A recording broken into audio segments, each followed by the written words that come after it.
Passionis News.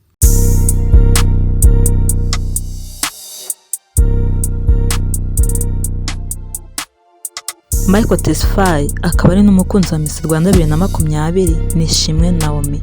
Abantu benshi bamufata nk'umusore muhanga dore ko yamenyekanye cyane nk'inzobere mu bijyanye no kwita ku buzima bwo mu mutwe, ibyo twita mental health mu ndimi z'amahanga. Michael yavutse tariki 20 z'ukwezi kwa mbere mu 1995. Yavukiye muri Toronto mu gihugu cya Canada. Avuka ku babyeyi bafite inkomoko yo muri Ethiopia. Byinshi kuri we ni mu kiganiro mutegurirwa na Passionis News.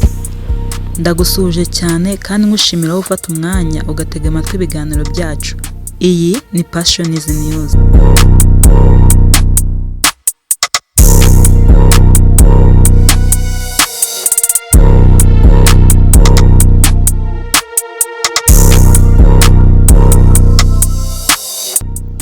Ku bijyanye n'urugendo rwe rw'amashuri mu mwaka wa 2014 nibwo yarangije amashuri yisumbuye high school, aho yahise akomeza muri kaminuza yitwa Western University mu mwaka wa 2015 kugeza 2019.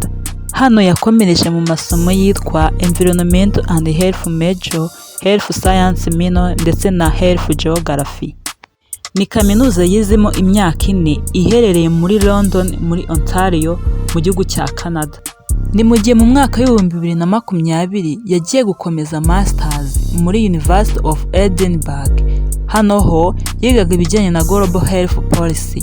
Ni kaminuza iherereye muri Scotland. Michael kandi yakoze mu mushinga witwa Rotary Club of London Staff. Uyu mushinga wagemuriraga ibikoresho bitandukanye ibigo by'amashuri mu bihugu bitandukanye birimo u Rwanda, Kenya ndetse na Tanzania. Imwe mu mishinga yagiye akora ni nka Partnership Proposal, Les Enfants de Dieu ndetse n'umushinga witwa Women's Health Ambassador Days for Girls. Ni mu gihe Michael yatsindiye award mu marushanwa ya Rotary International Global Giant Scholarship yategurwaga na University of Edinburgh.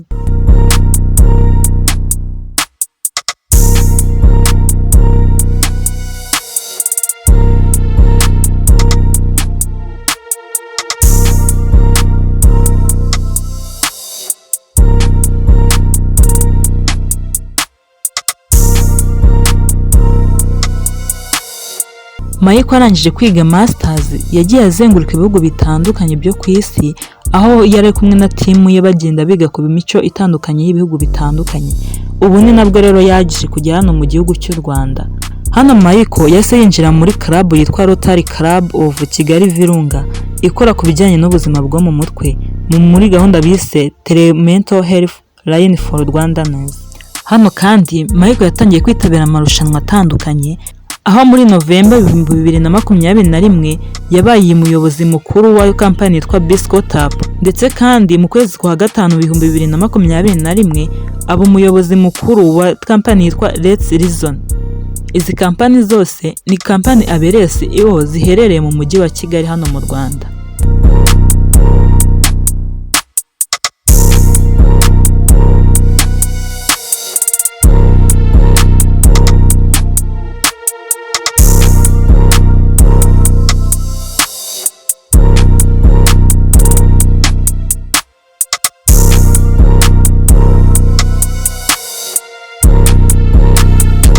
Ibindi twamenya ku buzima bwa Michael akunda gukora siporo harimo kwiruka ndetse na siporo yitwa yoga. Ubu ni uburyo bumufasha gukomeza kubaka umubiri we neza, akagira imiterere iteye neza ndetse no kugira ubuzima bwiza. Ikindi kandi ngo yishimira ni ugufata umwanya akaba ari kumwe n'umuryango we. Ibi rero ngo ni bimwe mu bintu yishimira cyane. Aya ni amwe mu makuru yandi adasanzwe twamenya ku buzima bwa Michael yaravuze ati, urukundo mfitiye u Rwanda ndetse n'umukunzi wanjye ni bimwe mu binkurura bigatuma numva naba umunyarwanda, mbese nkagira ubwenegihugu mu Rwanda.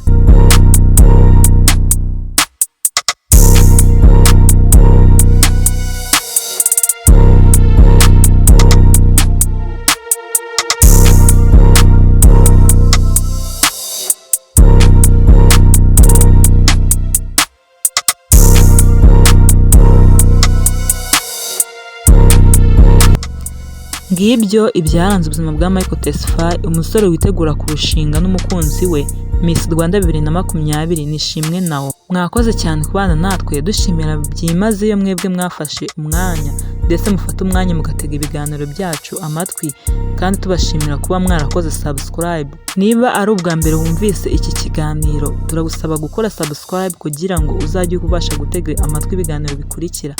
Ndabashimiye cyane. Ciao ciao.